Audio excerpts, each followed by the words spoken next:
নমস্কার, আপনারা দেখছেন সংবাদ শিরোনাম। এক নজরে সন্ধ্যার আপডেট। ৪ জানুয়ারি শান্তিনিকেতনের কাঙ্কালীতলা গ্রাম পঞ্চায়েতের উপপ্রধান মামুন শেখের বাড়িতে বোমা বিস্ফোরণের পর বীরভূম জেলা পুলিশ তাকে সর্বাক্ষণ নিরাপত্তা প্রদান করেছে। তার নিরাপত্তার জন্য একজন সশস্ত্র পুলিশ সদস্যকে নিয়োগ করা হয়েছে। মামুন শেখকে রক্ষা করার জন্য একজন সশস্ত্র পুলিশ সদস্য নিযুক্ত করা হয়েছে। মামুন শেখ তার দলের একটি অংশের সাথে মতবিরোধের কারণে পঞ্চায়েত সভায় যোগ দিতে অসুবিধা প্রকাশ করার পর এই ঘটনাটি ঘটে। প্রচণ্ড প্রাণ সংশয় ছিলাম। আপনারা দেখেছেন যে আমি 4-5 মাস থেকে পঞ্চায়েত যেতে পারছি না। মমতা বন্দ্যোপাধ্যায় যে জনমুখী উন্নয়নমূলক কাজ মানুষের জন্য, সেগুলো করতে পারিনি। এলাকার উন্নয়নের কাজে পৌঁছাতে পারিনি মানুষের কাছে। আমার বাড়িতে বোমাবাজি করা হয়েছিল। সেই সমস্ত জায়গা থেকে এবং যে সমস্ত খুনের হুমকি পুলিশকে জানিয়েছিলাম, বীরভূম জেলা পুলিশ সিদ্ধান্ত নিয়েছে এবং নিরাপত্তারক্ষী দিয়েছে। সাত সকালে ভয়াবহ পথ দুর্ঘটনার কবলে পড়ল মহাকুম্ভে যাওয়ার পুণ্যার্থীর গাড়ি। শিলিগুড়ির কাছে এশিয়ান হাইওয়েতে সকাল 7টায় এক মর্মান্তিক সড়ক দুর্ঘটনা ঘটে, যার ফলে একজনের মৃত্যু হয় এবং 12 জন আহত হন। উত্তরপ্রদেশের মহাকুম্ভে তীর্থযাত্রীদের বহনকারী একটি পিকআপ ভ্যানের সাথে একটি লরির মুখোমুখি সংঘর্ষ হয়। বেলে গাড়িয়ে মানে খুন্দা মেরে দিয়েছে। আপনাদের গাড়ি যে মেরে দিয়েছে? হ্যাঁ, আমাদের গাড়ি মেরে দিয়েছে। কতজন ছিলেন? 13 জন ছিলাম। 13 জনই আহত। সিরিয়াস কয়েকজন? সিরিয়াস 4-5 জন আছে। আর আপনারা কি তাহলে সুন্দর স্নান করার জন্য? হ্যাঁ, স্নান করার জন্য বাইরেছিলাম যাত্রায়। হ্যাঁ, সকাল সকাল অ্যাক্সিডেন্ট। কিভাবে অ্যাক্সিডেন্ট হলো এটা জানি না। আমি ভিতরে বসছিলাম, কিন্তু সবাই আহত। আমি একটু খালি ভালো আছি, আর সব আহত হয়ে গেছে। ডুয়ার্সের নাগারকাটা ব্লকের সুলুকপাড়া গ্রাম পঞ্চায়েত এলাকার একটি দোকানে চুরির ঘটনা ঘটেছে। রবিবার গভীর রাতে দোকানের মালিক মনোয়ার হোসেন একটি বিয়ের অনুষ্ঠানে যোগ দেওয়ার সময় এই ঘটনা ঘটে।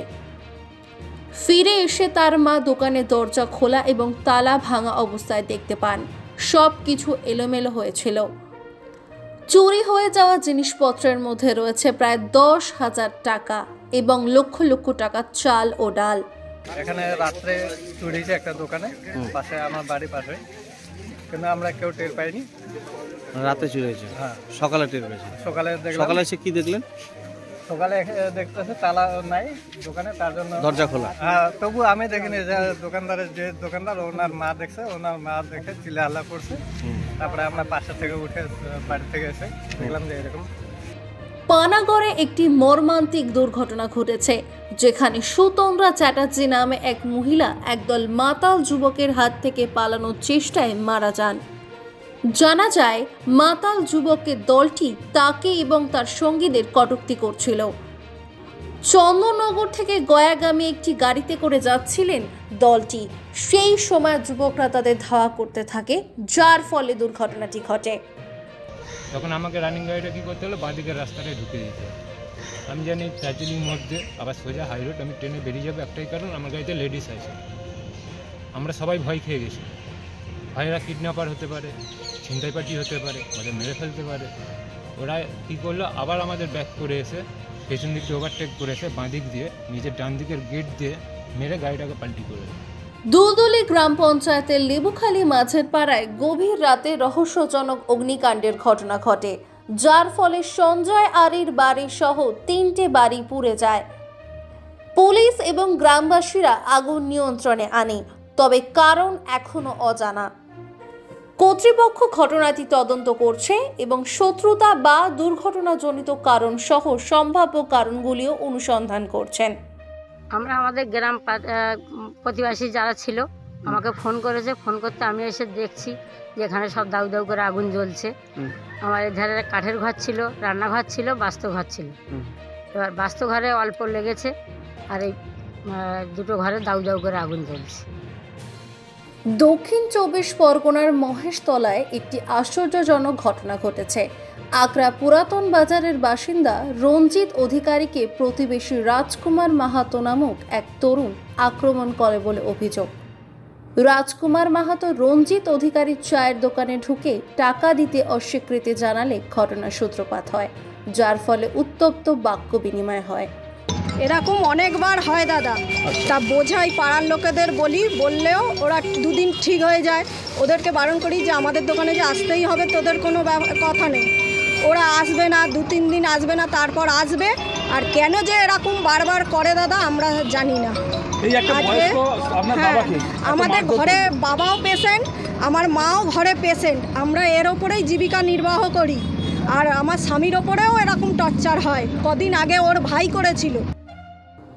দক্ষিণ দিনাজপুরে শুরু হলো মার্চ ড্রাগ অ্যাডমিনিস্ট্রেশন কর্মসূচি। এর লক্ষ্য হলো জেলার প্রতিটি ব্যক্তিকে ফাইলেরিয়া বিরোধী ও ওষুধ খাওয়ানোর মাধ্যমে ফাইলেরিয়া নির্মূল করা। জেলা প্রশাসন এবং স্বাস্থ্য বিভাগের যৌথ উদ্যোগে পরিচালিত এই কর্মসূচির উদ্বোধন করেন জেলা ম্যাজিস্ট্রেট বিজন কৃষ্ণ। স্বাস্থ্যকর্মীরা ঘরে ঘরে গিয়ে ওষুধ বিতরণ করবেন এবং নাগরিকদের স্বেচ্ছায় অংশগ্রহণের জন্য আহ্বান জানানো হচ্ছে। আজকে তো আপনারা দেখেছেন, আপনারা শুনেছেন, আমাদের বালুঘাট মিউনিসিপ্যালিটি এরিয়াতে লিম্ফ্যাটিক ফাইলেরিয়াসিস থেকে মুক্ত করার জন্য এই মাস ড্রাগ অ্যাডমিনিস্ট্রেশন ক্যাম্পেইন আজ থেকে শুরু হলো।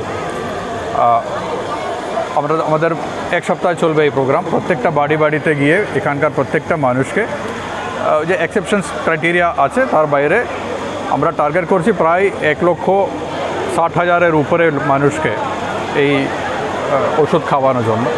সোমবার সকালে হাসনাবাদ বিএলআর অফিসে দীর্ঘদিন ধরে চলমান জমি বিরোধের জের ধরে হাতাহাতি শুরু হয়। তকিপুরের বাসিন্দা রাজেশ দাস হাসনাবাদ যৌথ ভূমি সংস্কার কর্মকর্তার সাথে সমস্যাটি সমাধানের চেষ্টা করেছিলেন। কর্মকর্তার 5 তারিখে উভয় পক্ষকে হাজির হওয়ার নির্দেশ সত্ত্বেও আসামি উপস্থিত হননি এবং রাজেশ দাস পরে জানতে পারেন যে জমিটি 15 দিনের মধ্যে অন্য নামে রেকর্ড করা হয়েছে। আজকে হয়েছে আমাদের পৈতৃক সম্পত্তি, আমার বাবা দাদুর সম্পত্তি, সেই ক্ষেত্রে আমরা তার নাতিপুতি। এবার আমাদেরও তো একটা জমি নিয়ে আছে, আমাদের যে শরীর, অপর পার্টির যে শরীর, তাদের সাথে আমাদের একটা হচ্ছে, দিনে দিন ধরে একটা আলাপ আলোচনা হচ্ছে। দীর্ঘদিন ধরে আমরা এই অফিসে আসছি, আমরা কোনো সুহারা পাচ্ছি না, যার কারণে আজকে বিএলআর এর তরফ থেকে আজ আমাদের ডেট দেওয়া হয়েছে। আগের একদিন ডেট দেওয়া হয়েছিল, সেই ডেটে আমরা এসেছিলাম, সেই ডেটে ওরা কিন্তু আসেনি। তখন এরা কি করলো, আসেনি, ইতিমধ্যে বিএলআর অফিস থেকে আমাদের ইনফরমেশন দেওয়া হয়নি যে আজকেও অপর পার্টি আসবে না।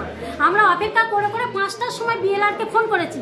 ফোন করার পরে ওরা তখন বলছে আচ্ছা ঠিক আছে দেখে নিচ্ছি, কেন ওরা আসেনি। তা কেন আসেনি আমাদেরকে জানিয়েছে, এবারও বিএলআর বলেছে। রাজ্য সরকার এবং রাজ্যপালের মধ্যে দ্বন্দ্বের কারণে 8 বছর বন্ধ থাকা সত্ত্বেও গৌড়বঙ্গ বিশ্ববিদ্যালয়ের সমাবর্তন মার্চ মাসের মধ্যেই অনুষ্ঠিত হবে বলে আস্থা প্রকাশ করেছেন রাজ্যের শিক্ষামন্ত্রী ব্রাত্য বসু। সমাবর্তন অবশ্যই অনুষ্ঠিত হবে বলে আশ্বাস দিয়েছেন এবং আশা করছেন আগামী মার্চ মাসের মধ্যেই এটি অনুষ্ঠিত হবে।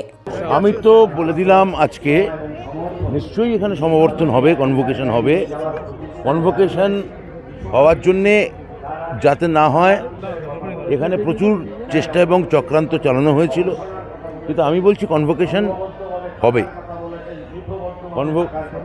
কনভোকেশন সমাবর্তন গৌড়বঙ্গে আমি আশা করছি মার্চ মাসের মধ্যেই হবে। পূর্ব মেদিনীপুর জেলায় একজন ভুয়ো ডাক্তারকে জাল রেজিস্ট্রেশন নম্বর ব্যবহার করে চিকিৎসা করার জন্য গ্রেপ্তার করা হয়েছে। প্রতারক চন্দন দাস নিজেকে ঔষধ, সুগার, থাইরয়েড এবং স্নায়ু রোগের বিশেষজ্ঞ বলে দাবি করেছিলেন, কিন্তু তার কাছে কোনো প্রকৃত মেডিকেল সার্টিফিকেট ছিল না। বিহারী লাল সেন নামে একজন শিক্ষক চন্দন দাসের চিকিৎসার পর অসুস্থ হয়ে পড়লে এই জালিয়াতের বিষয়টি প্রকাশ পায়।